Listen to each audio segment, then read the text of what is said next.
Hello, everyone, and welcome back to Talking Environment. I'm your host, Gevorg Ghazaryan. Today, we have a very special guest joining with us, Dr. Marilyn Howarth. Dr. Howarth is a renowned expert in environmental health with a career ranging from her time as an epidemic intelligence service officer to her current roles in academia and community engagement. So, welcome to the show, Dr. Howarth. Thank you very much. Happy to be here. Awesome. So why don't we just start with you just sharing about your journey, what you have done in this role, and yeah. So Sure. Well, I started out as a clinician taking care of patients in occupational and environmental medicine.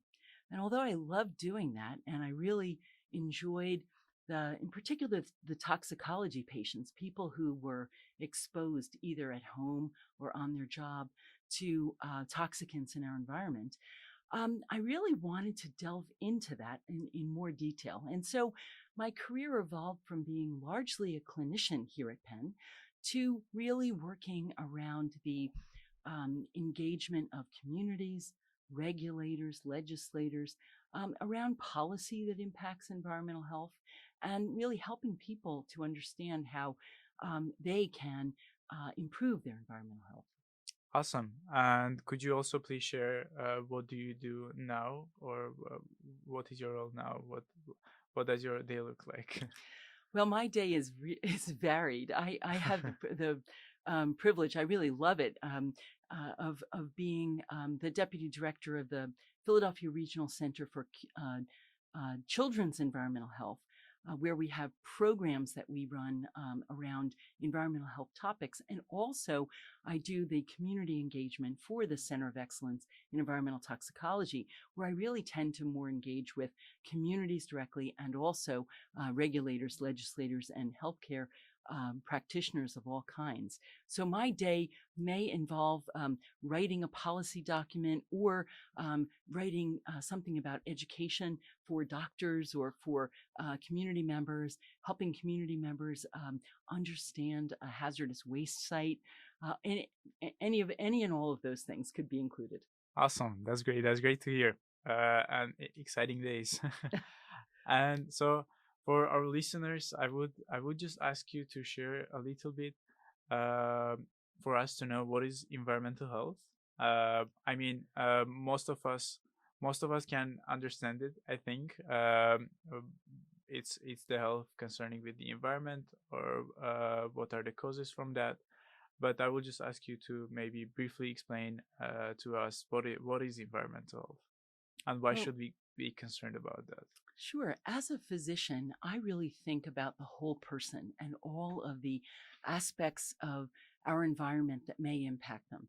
So, although environmental health sometimes really is quite narrow in terms of air or water or food, I really think about all of the ways in which people can be exposed, the routes of exposure through the respiratory system, through the skin, through ingestion of various items, and also the vulnerabilities that people have, children and the elderly and pregnant people.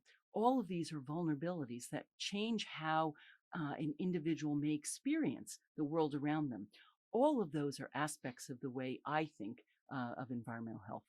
Awesome, interesting. Yeah, some of these topics are maybe we didn't even think about it, and they might be really important for us. I think they are. And in today's podcast, we will a little bit try to explain some of those aspects. We will not cover everything, but I hope we will get to most of it. And before we dive into the environmental health, in most of your works, you also talked about the link between the environmental health and criminal social justice. So could you also please explain how do you find that link, or what is the similarities between them, how we can link them, or how we can find social justice in the environmental health?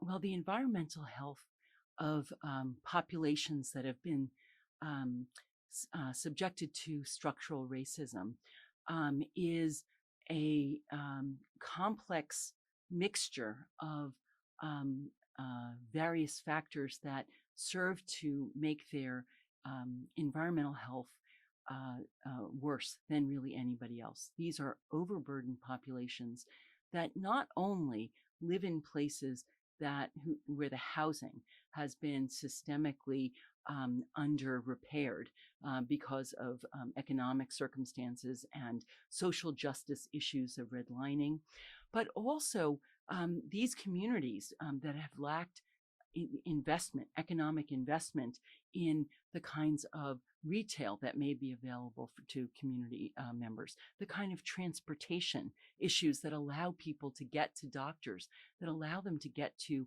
their good food and other places where they might recreate. These are the kinds of social connections that really impact environmental health.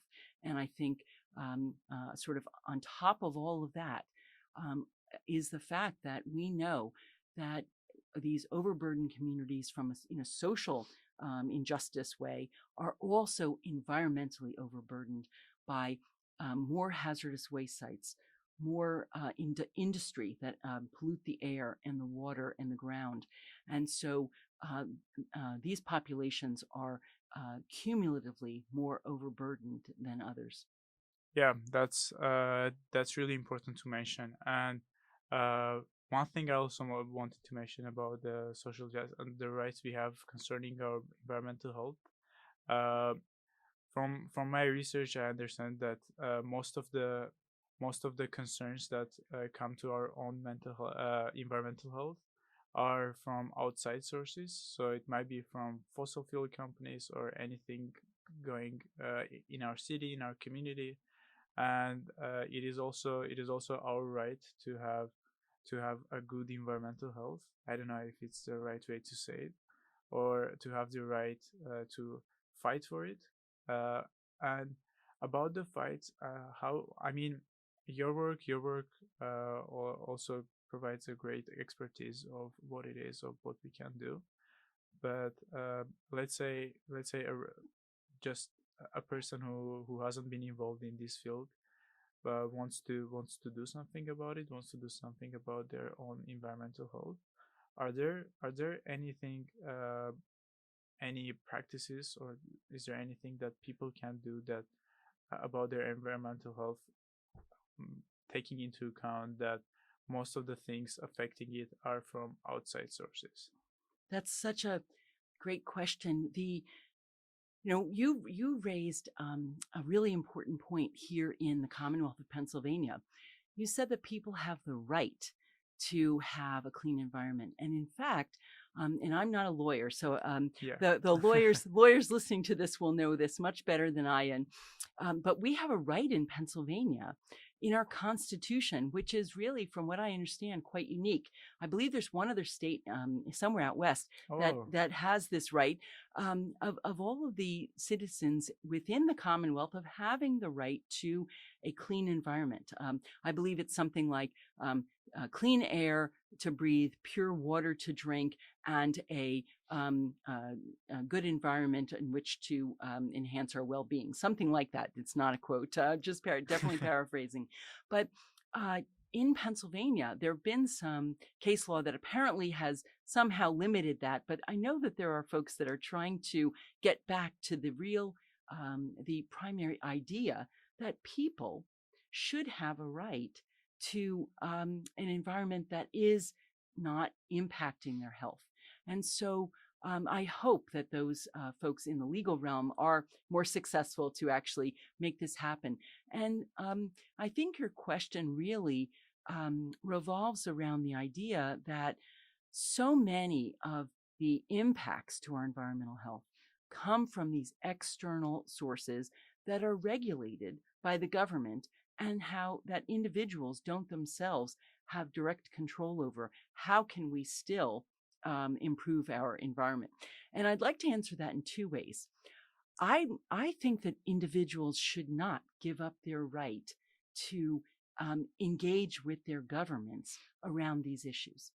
There are frequently opportunities to submit comments to city council members, to here in Philadelphia, to state legislators and to the federal government around policies that are being presented. Now, I've heard people say that, oh, I don't really even understand all the implications of that policy. It doesn't matter. When I submit testimony, and I do frequently, there are times when I may not understand every implication, but it doesn't matter because I understand the health aspects. And so I reserve and confine my comments to those health aspects. I describe this is how it's affecting me or my patients or the people in the region where I live and work. And that is really valuable testimony. And no single person should ever feel that what they have to say is not valuable. In fact, I would suggest that there's a lot of good evidence that policy is only changed when the public speaks out and when they make their voices heard. So this is a good example of where people should make their voices heard. If they're aware of a polluter in their neighborhood, they should be speaking out about it to someone who has influence on that kind of an issue. But short of doing that, there are other things that people can do in your homes. People can learn about the kinds of things that impact them at home in their, for instance, the air. They can decide to not use spray products, for example, spray products that hang in the air and are irritants and cause asthma and worsening lung conditions. People can make that decision about what products to buy. They can look at the environmental working groups website and look at their personal care products and see which ones they may want to avoid that may have more toxic kinds of effects on the body. And there, depending on what the nature of the exposure is, there may be any number of other things that they might do.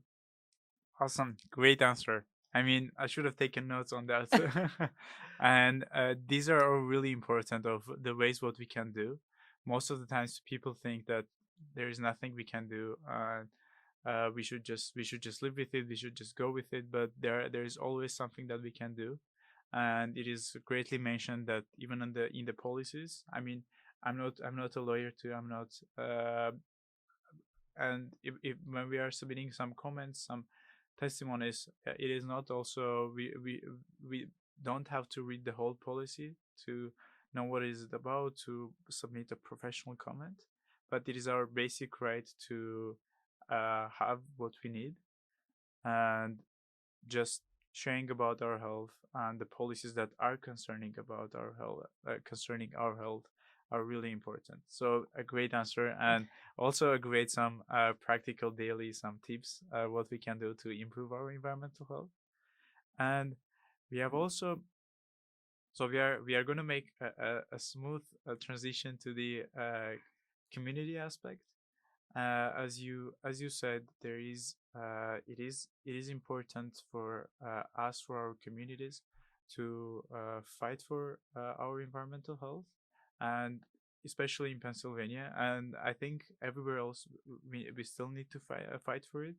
It's the first time for me hearing about the constitution part that we have it in this state. I will look it up after the podcast. But so concerning the community aspect, how do you think, or are there, if people want to fight for it, is the only way to do it is by our individual choices, or trying to just minimize the impacts that could make our daily decisions, or we should get involved in our communities and try to make something big if we have the time for it?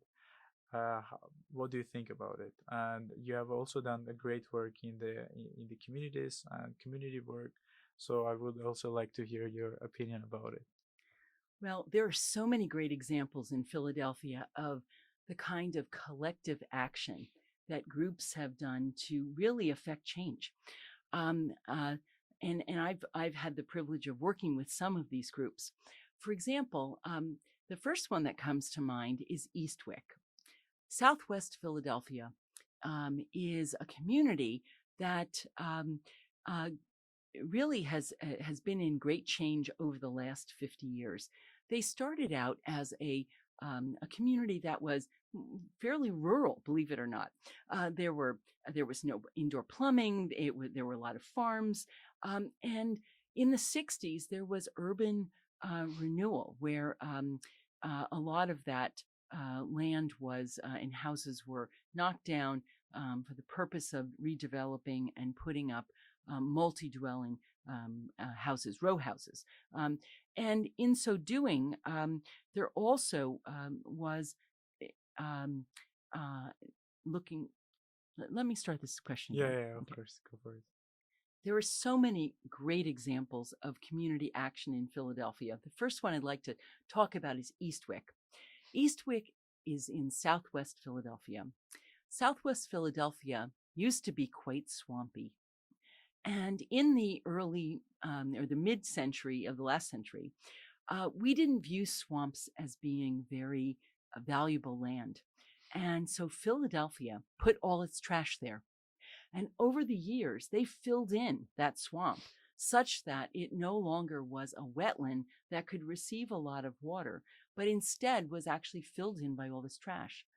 So generally, we think of municipal trash as not being that toxic. But unfortunately, during this time of lack of regulation, there was a lot of other toxic trash that was put there. And in the mid 60s, amidst that trash, there were a lot of farmhouses and farms, and a lack of plumbing. And there was this process called urban renewal, where the city came in and bulldozed all the houses that were there and forced out all of the people that were there, and then built housing that was row homes largely. And there are a lot of civil justice issues related to that urban renewal project that I think is outside of the scope of what we're talking to today. But there are also environmental justice issues there.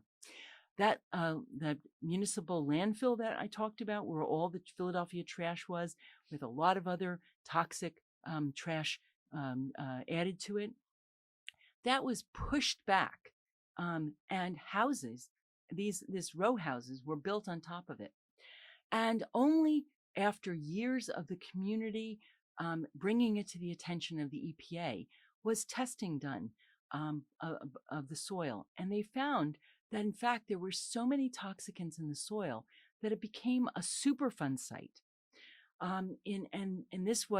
It was identified as a Superfund site probably after 20 or more years of the community organizing, blocking trucks, being there, doing protest, and really raising this with persistence that it was inspiring. And it really should inspire every other community member that this kind of not giving up, this persistence really matters. There were some very important people in this fight: Earl Wilson, Leo Brundage, and the Eastwick Friends and Neighbors Coalition, and Eastwick United. These were community groups that really brought it to the city and to the federal government.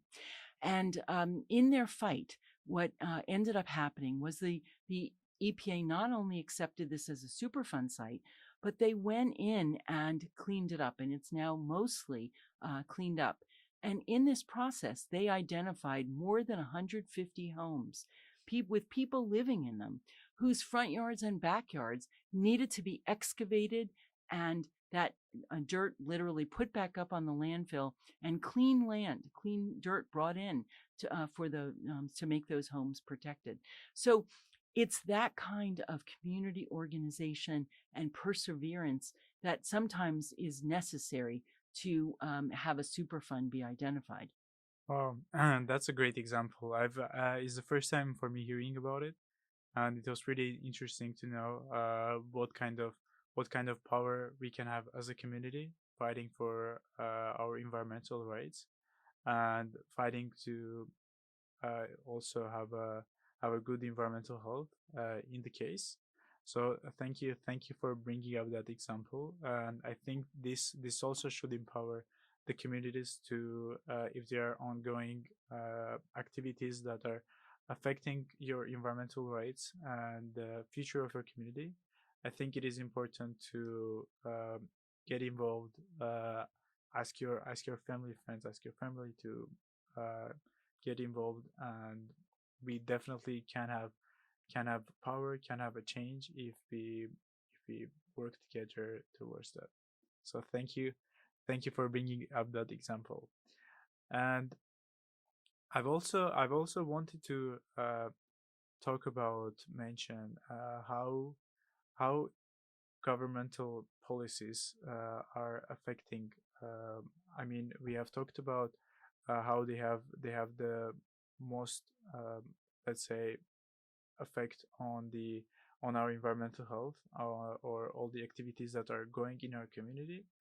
But except we have talked about how we can affect the policies, what we can do, and how do you think about the policies now, or concerning our, uh, let's say, rights about the environmental health of what we can do? And how do you think now, if there is a support from the government trying to improve the health? Maybe it can be through educational projects or any other community projects that they are trying to do. So, um, during your time involved in this field, have you seen the support from them, or have you seen like any tangible impact that they have brought to this field? Well, that's really a big question. It really Yeah. starts out with, people are often annoyed with city and state regulators, the EPA, the Department of Environmental Protection, the local health department, for instance. Um, but what people often don't realize is that the only that those government agencies are bound to um, laws that are on the books. And so it is often our legislators that need to make changes to allow the agencies to actually do more for people. So let me give you an example. The federal government controls a lot of the regulations around clean air. And so, even though our Philadelphia AMS is the agency that really is doing most of the on the ground permitting, they really have to abide by those federal regulations. So, our Clean Air Act really um, uh, talks about a process by which we use a risk assessment approach. And that risk assessment approach says that industry is allowed to pollute up to a level that increases the risk to people to only a certain degree. But that risk and those calculations really consider that industry or that one plant as a single entity, and really doesn't consider the fact that there may be 20 others in the immediate vicinity that are similarly polluting. And so the permit for one may look like exactly like the permit for another of a similar industry, and so now you have double. And now imagine if you have 20 also being allowed to emit that same amount. That's a lot of emissions. And that's exactly why our cities in particular have an increase in emissions that are allowed. I will say that most recently, the Environmental Protection Agency, the EPA, has just proposed regulations that would decrease the amount of emissions that come from municipal trash incinerators. And we've just submitted comments that actually would support those. But I think they're starting to do this, and the regulators themselves are interested in doing it. But they every time they put out a set of regulations, they have to have the data, the science that actually backs it up, because they know full well that in court they will be challenged, because those regulations almost always cost industry something. And so those costs, the industry would prefer not to bear those costs. And so they need to have the good science to show the impact on health. And so there is movement, and I do think that there's, especially during this latest administration. The other very important piece of that this last administration, the Biden administration, has done is this Justice 40 initiative, where they have decided that 40% of the dollars that are being awarded in all of these social justice and environmental justice programs must go to overburdened communities. It is really the first time that a metric has been put around the percentage of federal dollars that need to be spent. And I think it's the very first time that we can actually be sure that there is an allocation of these funds to those communities that need it the most. And it's really kind of a brilliant plan. It doesn't say what grants need to go. It just says at the end of the day, 40% of the money had to go to these places that need it. Wow. And that the money goes there, is it mostly through, that you said, mostly through grants or government projects, or do they is it through nonprofits? Or No, this is really for all federal grants that fall into the categories that we talked about earlier that would impact environmental justice.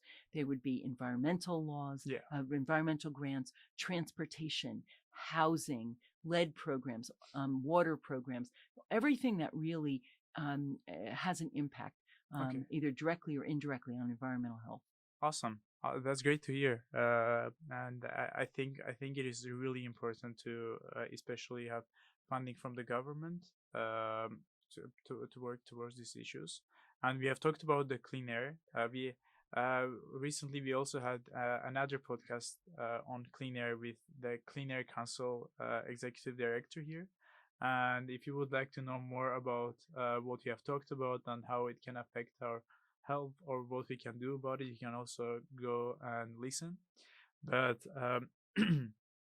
all the things that you mentioned about the government support is sometimes we are heavily relied on the government support in terms of funding, in terms of support, in terms of policies. So it is also pretty important and sometimes a key to trying to solve these issues. Definitely. Yes. And do you think we are sometimes we are, let's say, opening up some terms in the environmental health? Do you think the overall population has enough awareness about these issues, or in the it can be through educational programs or through our school curriculum? Do you think they are spoken enough about? Also, taking into account that some of the environmental issues are now critical, and the climate change, some of the littering, everything going on in our community, some of them are critical from community to community. But do you think these issues are spoken enough about? Also, saying that environmental health can have a big impact on our health, and it can have pretty bad consequences. I think the most important sort of foundational issue is that our science education in this country is not great. Most school districts don't require a lot of science in high school. They may require 1 or 2 courses, and those courses aren't necessarily biology and chemistry, the courses that I would view as providing the foundational understanding of how biological systems can be affected by the environment. Environmental science itself, you'd think, would include some environmental health, and it may. But I think understanding how chemicals change in various environments, in various milieus, understanding how biological systems can be affected, those principles really are more found in biology and chemistry. And so if many of our students in the general population are not taking those courses, then I don't think we can believe that they really have those foundational principles. And so when we think about environmental health literacy, that's really the first thing that I think we need to correct, or anyone providing education needs to start with, making sure that they begin with an understanding, giving people an understanding of um, this is the way a particular toxicologic exposure can impact an individual. This is how it might get into the body. This is the effect it might have on the body, and then take the learning from there. So once we overcome that foundation, I think it will become easier then to have the public engage with the kind of dialogue that is often in the press, which is often at a higher level. It's really one that requires an understanding, or assumes an understanding of, how chemicals move through an environment, or in and out of people. Awesome. Yeah. And I was going to maybe draw parallels about two examples of how people can be aware of these issues and how people can be aware of their own mental environmental health. So uh, our organization also, it is called Malkur. We have also worked on an initiative. I was also going to ask your opinion on how do you think these kind of initiatives can help that cause. So we have this project. It's called Malkur Environmental Clubs, and we basically work on establishing environmental clubs, especially in schools that don't have that much, let's say, opportunities and resources around the world, that don't have enough opportunities and resources to know about these issues, and that might be pretty important for them to know about it and to make a step towards it. I mean, if you don't know about the issue, in most of the cases, you don't know also what to do. Right. So I think the solution here can lie in two options. One, through the official school curricular changes, that the schools try to do some changes in the curriculum, maybe put mandatory classes in the environmental field uh, concerning the modern issues that are arising now. And the second one can be through the works of the non-profits or the clubs or student initiatives that are trying to help each other to know about these issues and are trying to get together and help each other out, let's say. So how do you think, what are the benefits of these two options and how they can help each other, maybe? Well, I love the idea of an environmental club, because I think that even though we can push for better curriculum, we will variably be successful, right? We won't be successful every time, and so there are places that just can't include it for resource type resource reasons, or other reasons. And I think whenever students are part of a club, they really feel that it is something that is in the realm of fun and Yeah. enjoyment. And so I think making it fun and enjoyable, and still teaching concepts that help them then engage with this topic, is really the perfect way. It also can be pitched to different levels. You can do it in high school, or really pitch it to elementary school students, and really engage them early. So I think that really has a lot of benefit, and I wish you great success with that. And if I can help, let me know.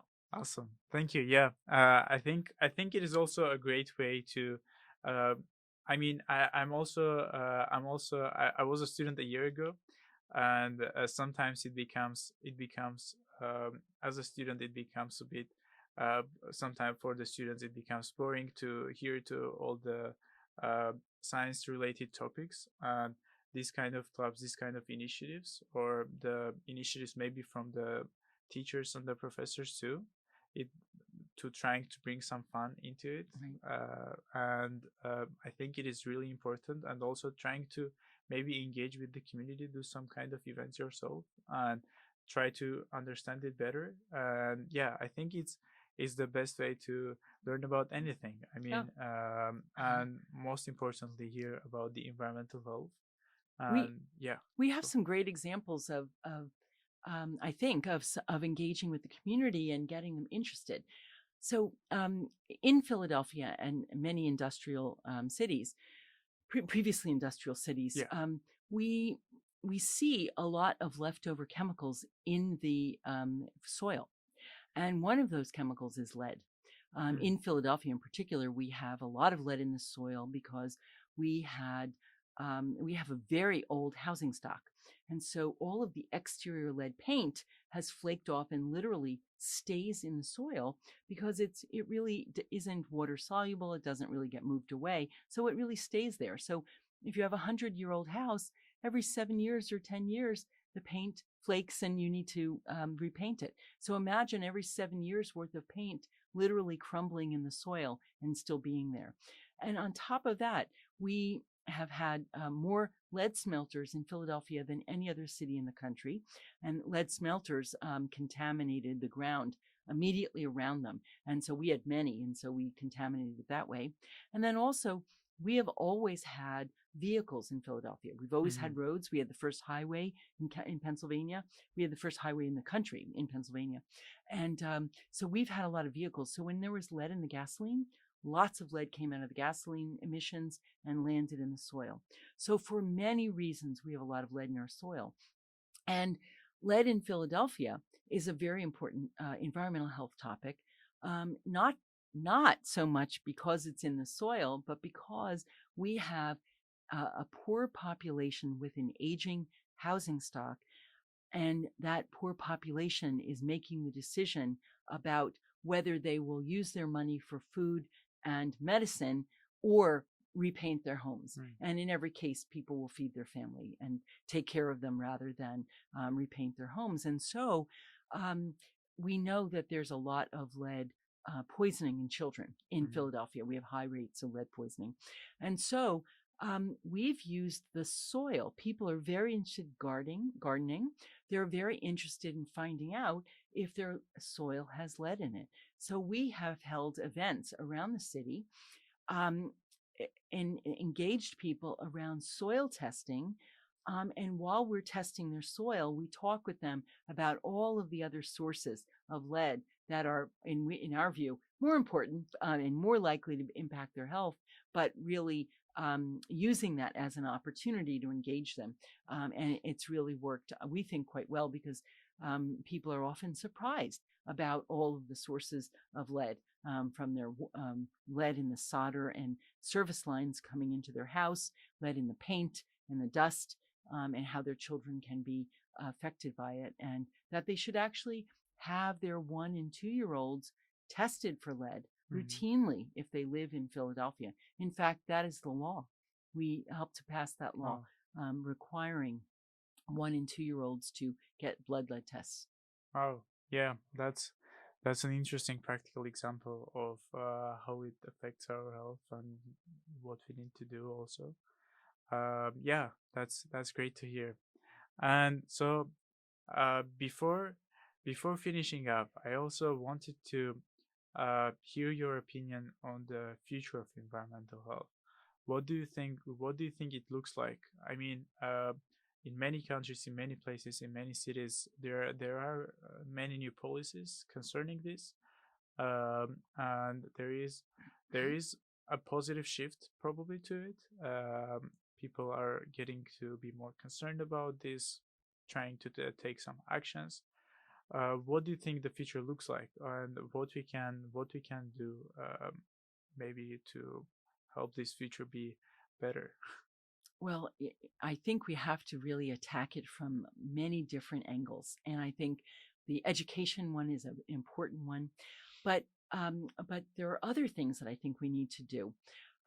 There are very real environmental health impacts on people right now that are that will lead to cancer, that will worsen their asthma, that will give them heart disease, and we really need to attack those right now. And one good example in the United States of how that's being done is the National Institute of Environmental Health Sciences has recently funded a number of centers. We have one here at Penn. It's a collaborative center between the University of Pennsylvania, Perelman School of Medicine, and Children's Hospital of Philadelphia, called the Philadelphia Regional Center for Children's Environmental Health. And we're one of these 6 centers funded by the NIEHS to put in place the environmental health knowledge that we have gained, to actually come up with translational program to really make a difference. And so one of those programs is one that we're doing in Chester, where we are engaging with families with children that have asthma and really taking a 360-degree look at their environment. What are the things within the home that we can change that will help them with their asthma? What are the in other environments that they find themselves in, at school, at a care center, at their grandparents' house? What are those things that we can change that will help them with their asthma? And so that's just one example, but there are a number of other things that are really translational. They're things that we can put in place now. And I think that's really important to do that kind of action. I also think that there's a role for technology. And I know a number of centers at Penn that are really engaging in the technology that we need to use in order to improve environmental health. Technology that will help us do more sustainable energy development, more sustainable products, and recycling, and decreasing the number of chemicals that we end up putting into our environment. That is really that innovative technology is really essential. But I think a combination of factors is really what's essential in order for us to improve environmental health, both now and as we move forward. Awesome. Thank you. Thank you for sharing us the importance of it and the future looks like, and some of the initiatives that the government or the educational institutions are bringing up. So so we are gonna wrap up, and thank you so much for sharing your expertise and for this great discussion. And I've learned myself a lot too about the policies, about what might affect our environmental health, and I might even rewatch this to make sure I have some notes of maybe what I can do. But thank you so much for all the insights and your sharing your expertise with us. It has been a great conversation. So thank you so much for joining us today. Well, thanks for talking with me. It's really been a pleasure. Awesome. So that's all. And to all of our listeners, thank you for listening to another episode of Talking Environment. Stay informed, stay engaged, and together let's work for a healthier and more sustainable future. Until next time, take care. Thank you.